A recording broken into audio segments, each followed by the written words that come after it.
Hi everyone, we're going to talk more about causal mistakes. In particular, we're going to talk about a phenomena that leads people to attribute causation called regression to the mean. You can read about regression to the mean in Daniel Kahneman's book, Thinking Fast and Slow, chapter 17. All right, so because of our evolutionary background, we are conditioned to see causal connections all over the place. This makes us excessive causal theorists. This is because figuring out what causes what in the world is very important for survival.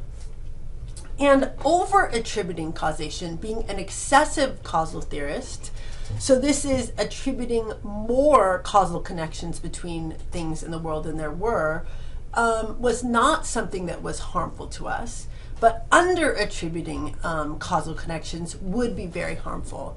So our early ancestors needed to quickly recognize anything that's dangerous in their environment. So let's take two cases of red berries causing pain and death. So suppose that you're out in the woods with your caveman friend, and your caveman friend finds a bush with some delicious looking berries, and you've never seen these berries before, and your friend eats them, and all of a sudden after that your friend drops dead.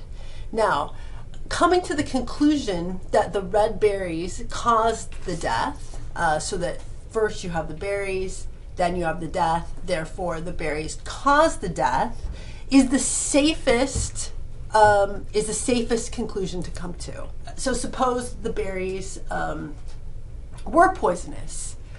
Believing that the berries cause death will keep you safe, will keep you from dying. Now suppose the berries were not poisonous. Suppose that the berries were perfectly fine, and what caused your friend to die was the bad water that he had 48 hours ago, and finally it just caused the stomach pain and death. So suppose it was just a coincidence. What's the worst that would happen to you then if the red berries, if you are over attributing causation? The worst that could happen to you is that you're missing out on some good berries. So that is not as bad. Not getting to eat the berries is not as bad of an outcome as eating the berries and having them cause you to die. So over attributing, so suppose the berries are perfectly fine, jumping to the conclusion or concluding that the berries cause death, the only bad thing that comes out of that is you don't get to eat the berries. But suppose the berries are poisonous and you don't make that causal connection, you end up dead. So you can see how, as a general policy that nature could adopt to make our species survive, attributing these causal connections between bad things and good things in the world keeps us alive. And over-attributing these causal connections do not have as big of a drawback as under-attributing them. And here again, saber-toothed tigers causing death. So suppose that you are in your camp and you know that your friends are out in the meadow, and you hear screams, and you go to the meadow and everyone's gone. If you say, hey, I wonder where they went, and you don't put together first saber-toothed tigers were seen in the area, then you heard screams of pain, then your friends were gone. If you don't put together the saber-toothed tigers probably caused your friends, you're going to be cause the death of your friends, you could be in big trouble in the future. So it's really good to notice that connection between the saber-toothed tigers being present and your friends screaming and vanishing, even if it was just a coincidence. So it's better for us as humans to over-attribute causation as a means of survival. As a policy, it helps us to survive. And this has led us to be excessive causal theorists.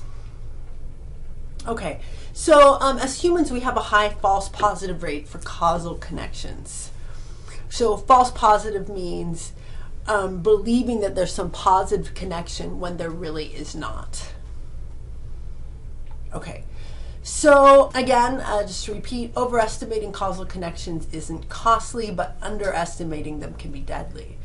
So for instance, here's an example of an overestimated causal connection, or a false positive causal connection. Some of your ancient ancestors perform a dance, and all of a sudden it starts raining, and they believe that these specific dance moves have the power to bring the rain. So their dance moves cause the rain to come. Believing that is not going to kill anybody, but failing to believe, to see the person who ate the red berries and seeing that they died afterward, that could potentially have fatal consequences. Okay. Now, because that this is our evolutionary legacy, we are conditioned to see many more causal connections in the world than there really are. So much of what we think is cause and effect is really just random, is coincidence. For example, my husband always says this. He puts his iPod on shuffle, and he'll say things like, my iPod really likes this music today, or when really these are just random picks. Our mind is just conditioned to see these patterns. We're conditioned to see causal connections, to think that the iPod really likes one music group more than the other. Okay, so here's an example of an over-attribution of causation, a post hoc fallacy, where the mechanisms behind the scenes, or what's going on behind the scenes, is really something called regression to the mean. And it's called the Sports Illustrated cover jinx. So for years, sports enthusiasts have noticed that an athlete will appear on the cover of Sports Illustrated, and then shortly thereafter their career will have a dramatic fall off. So they'll do really, really well, they'll be at the top of their game, and then the next year, right after they appear on Sports Illustrated, they'll get injured. Or so here's an example, Tim Tebow. Here's a cover of Sports Illustrated. It says he's amazing, incredible, phenomenal, mind-blowing, incomprehensible, and unbelievable. Where is he now? He's not even playing football. So this has led to something called the Sports Illustrated cover jinx, or cover curse. And athletes were beginning to refuse to appear on the cover of Sports Illustrated because they thought that being on the cover of Sports Illustrated was causing their poor performance. So, and this is post hoc, so appear on the cover of Sports Illustrated. What happens next? Bad performance. Therefore, what caused the bad performance? Being on the cover of Sports Illustrated. So this is an article here. This is a real Sports Illustrated cover. It says the cover no one would pose for. Is the Sports Illustrated jinx for real? And you can actually go on the Sports Illustrated website, and they have a log of all the covers and then what happened right after, from multiple years. Okay, so what's really going on here?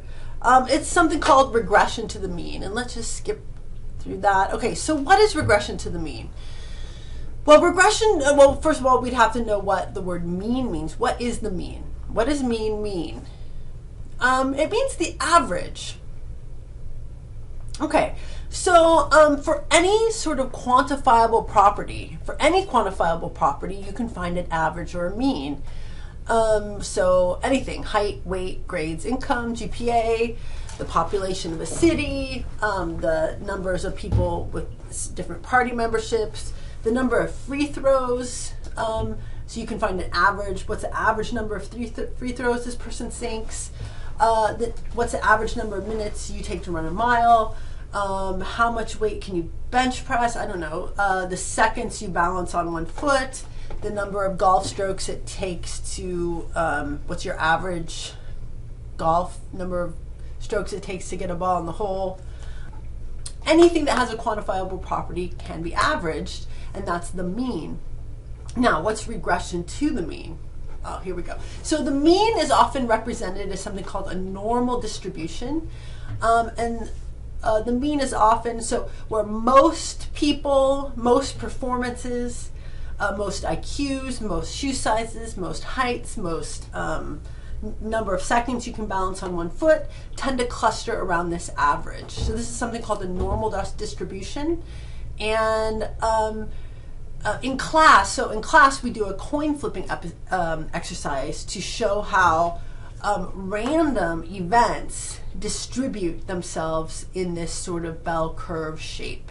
And I'm going to show you this video because we can't flip coins and record the results online. So we're going to watch a video instead. Here we go.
So what that video showed was a random process. So these balls are dropped from above, and they bounce randomly, and they distribute themselves in this normal distribution of the bell curve. So it's really interesting how randomness ends up this way.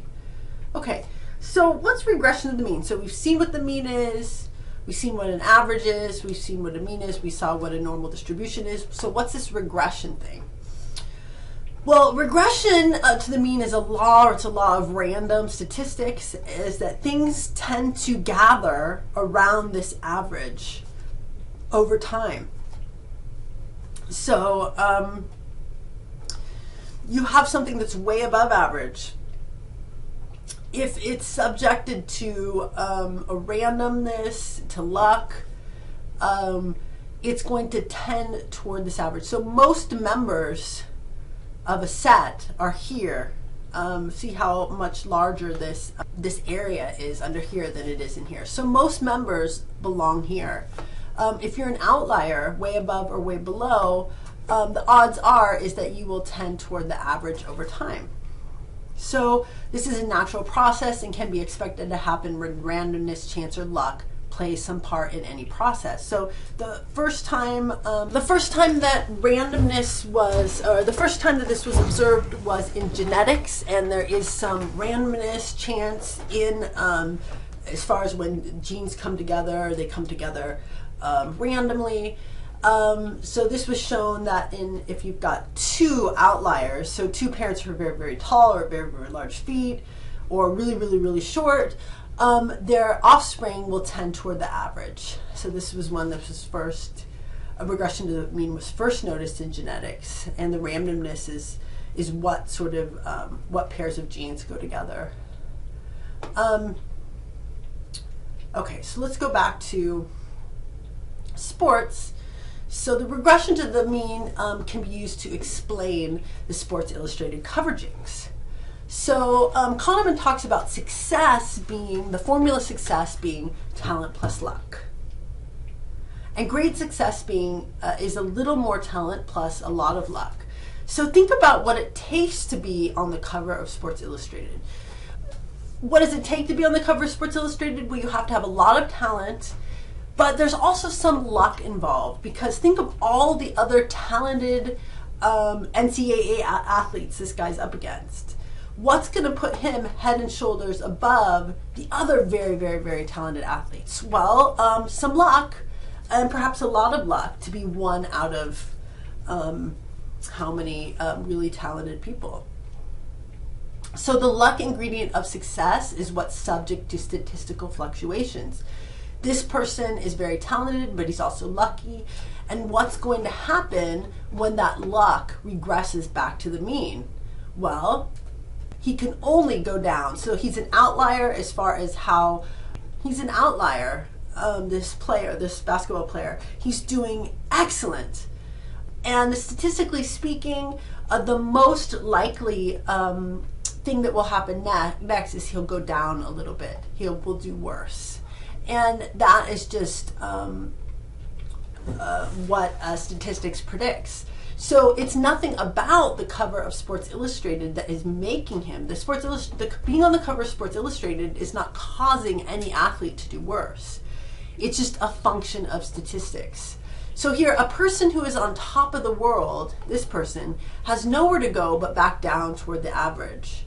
So this is putting it a little too strongly, nowhere to go, but it's very likely, statistically speaking, that that people that are at the top of their career, that are on the cover of Sports Illustrated, will do worse the next season, just because of this law of statistics. So again, the luck portion of the equation is subject to these statistical fluctuations, and this luck will run out, causing it to appear as if this player has done worse. Okay, so here's another example of regression to the mean.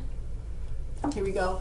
So Kahneman talks about this, a study, actually a fake study in chapter 17, where very depressed children are given an energy drink and they improve over a 3-month period. And Kahneman says that you can attribute the children's improvement not to the energy drink, but to regression to the mean. Why? Because depressed children are an extreme group. Here they are, they're way below average. And over 3 months, if you take a group of 100 children who are very depressed, over a 3-month period, they will naturally regress toward the mean. Now, I taught this last semester, and I want to clarify something. A lot of people wrote in their essays last semester that if the child's really depressed, don't do anything, they'll get better because children are resilient or something like that. Well, that's actually, saying children are resilient is actually a causal explanation for why children are getting better instead of a statistical one. But I don't want to teach that you have a depressed child and you don't do anything. You shouldn't do anything, they'll get better on their own. Out of a group of 100 children, as a group, if you average the results, so you take their depression scores first, and then later you take their depression scores again, as a group, they will regress. They will go toward the average. They'll get a little better. But that doesn't mean that there aren't some individuals in the group that'll get worse, and that doesn't mean there's some individuals in the group that might commit suicide. So I'm not saying that, as a rule, ignore depressed children. And there's another lesson to be learned by this. So you take this energy drink, you give it to depressed children, and look, after they drink it for 3 months, they get better. We assume that the post hoc again, the energy drink caused the children to improve. Now, if this study included a control group, we would know that it's not the energy drink that is causing the children to get better. So if one group were given Red Bull and the other group was given orange juice, and then the results were compared, you would see that there was no significant difference between the two groups, and it wasn't the energy drink. So this is also a lesson in the importance of having control groups in scientific studies, because the results can be misleading. Okay, so here's another example of regression to the mean. So Kahneman talks about how so this is a fact that smart women marry less intelligent men, and if you at the next party you go to, you say, hey, I heard this fact that smart women marry less intelligent men. Oh, why do you think that is?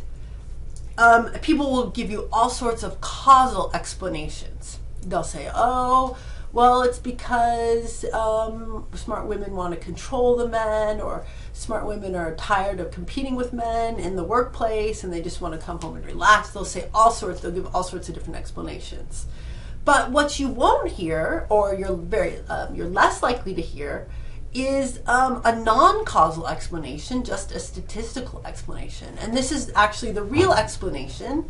There are not very many very smart people. So only 2% of the population are very smart.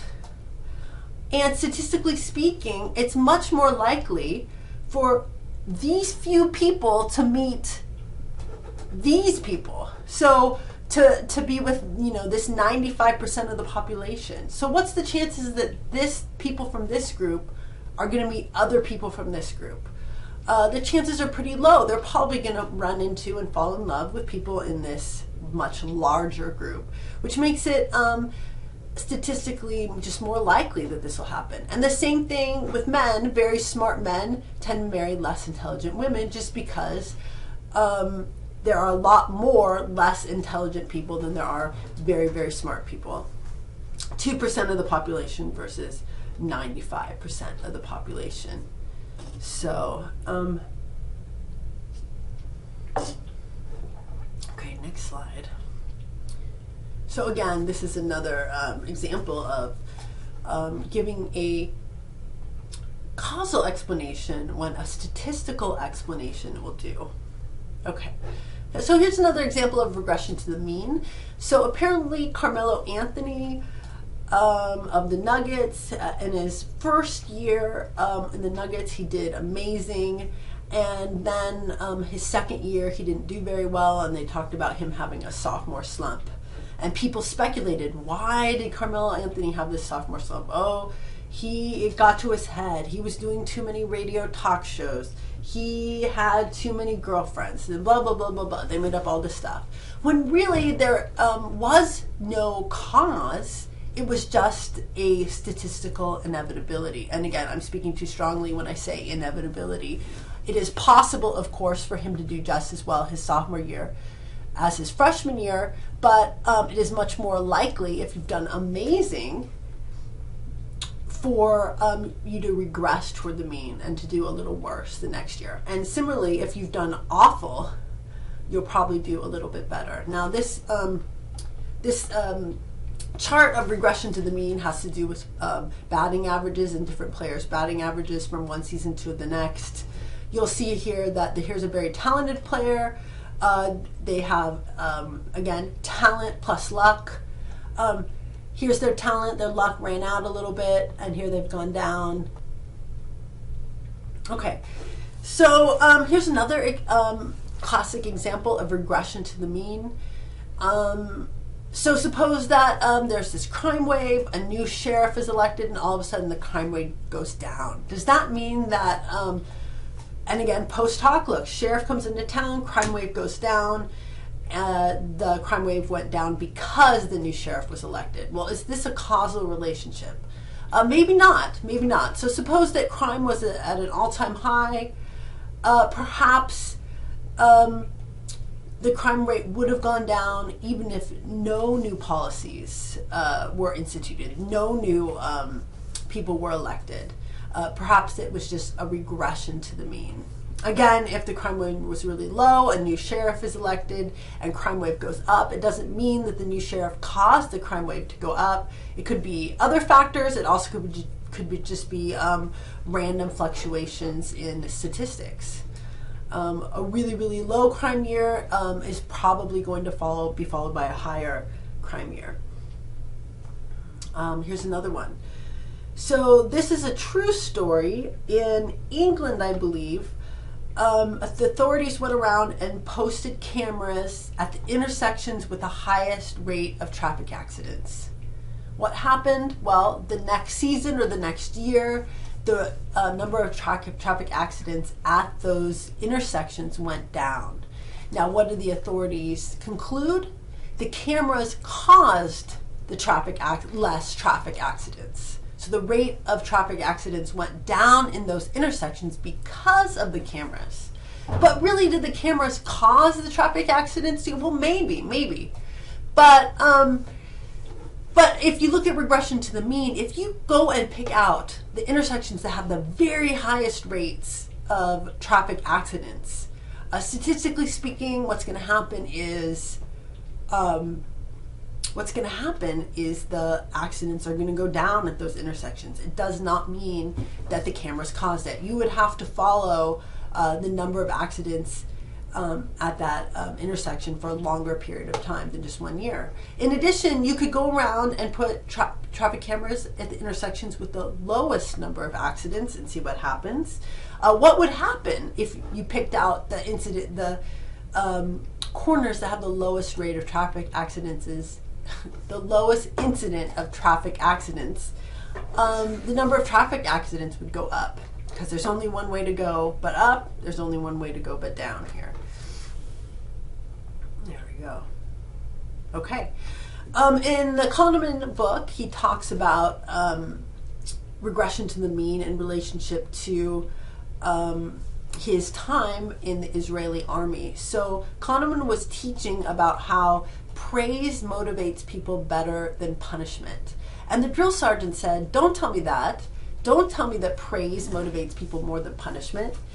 And then he told the story. He said, whenever a pilot does really well, I praise them. And you know what happens? They do worse the next time. And whenever a pilot does really poorly, I yell at them. And you know what happens? They do better the next time.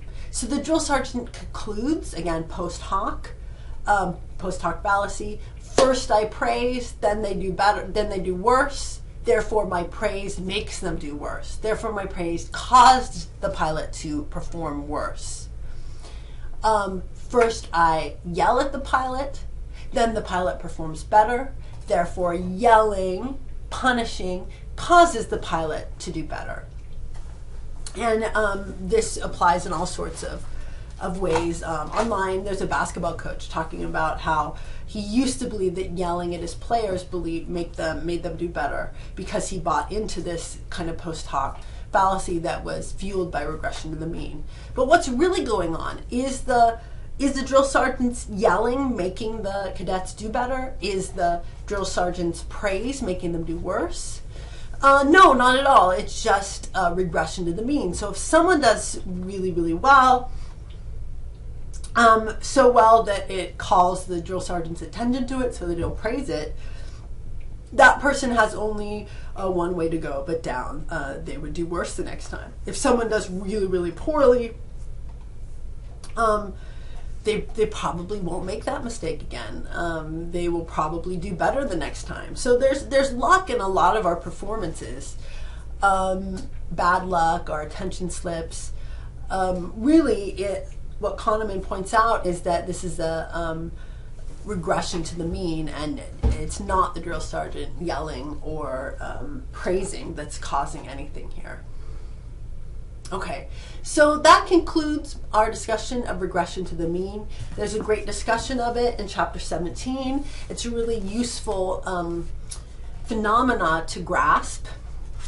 There's great application here. So on YouTube, it was the Olympic volleyball coach who actually coached like team basketball, who said that he's realized that regression to the mean, it's changed the way that he's coached his basketball players. So he's realized that when a player misses a free throw shot, and he punishes them by putting them on the bench, and then the person does better the next time. That doesn't mean that him putting them on the bench and punishing them is what caused the player to do better the next time. So this is a good thing to keep in mind. It's also good to keep in mind that we, as humans, one of our psychological biases is to over-attribute causation.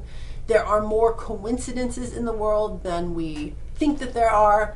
In the last section of this class, we're going to talk about coincidences and fate, and that'll be really fun. So until then, see you later.